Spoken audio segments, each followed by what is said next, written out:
Play pi barok ngapeng sampai pi saka channel Laitkam update dia kani ke video ngapni pi ya ko ke post ke balaj apo ka Nerie yam Shillong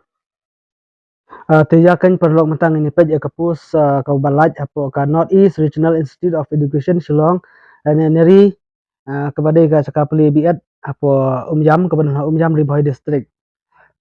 the advertisement company Northeast Regional Institute of Education Shillong proposes to conduct walk-in interview on 13 December 2024 for appointment of one post of assistant librarian on contractual basis with a consolidated remuneration of rupees 45,000 per month. The kani ka kadai direct interview the tu ki bala long eligible ban let interview nang ta kani ka post assistant librarian pila ban let ha ka khalai tarik December archa sau te kani ka post kani contractual te ya kani mentang ini pa kini ki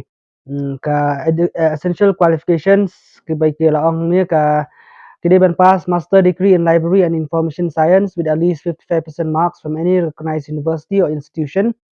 Besides fulfilling the above qualification, candidates should have cleared the National Eligibility Test (NET) dan SLET in relevant subject for assistant professor conducted by the UGC or the CSIR or any other agency accredited by the UGC. Exemption I exempt if any to be provided will be strictly as per guidelines issued by the MHRD, Government of India, and UGC to persons who have obtained a PhD degree in accordance with standards prescribed by UGC and the University Grants Commission, Minimum Standards and Procedures for Award of MPhil PhD Degree Regulation 2009. Minimum working experience of 2 years in libraries, digital environment. The itu kaya essential qualification. They kira ban pass ke master degree ke library and information science, but the desirable qualification they kini pa kilong ba kin kam desirable kalong ki kam priang lana kam prefer kini ki ibadan kini ki experience kum kini ki ka PG diploma in library automation and digitization, postgraduate diploma in computer application or equivalent, knowledge of integrated library management system, software preferable Koha, knowledge of creation and maintenance of digital repositories using OSS, preferably DSpace, knowledge of metadata creation using international standards, evidence of experience of the above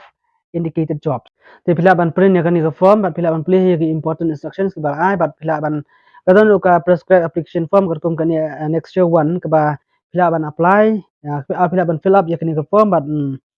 pila ban submit hak tu kasih ke ba day kasih interview kata khalai tarik December acara besar. I wish you all the very best ya tu ki balong eligible.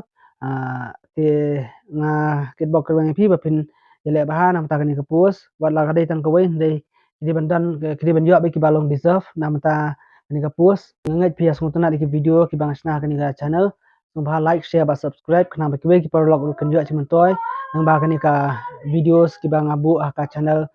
conga exam updates. Tang kini kecil bermena ngai pi sutu besibun.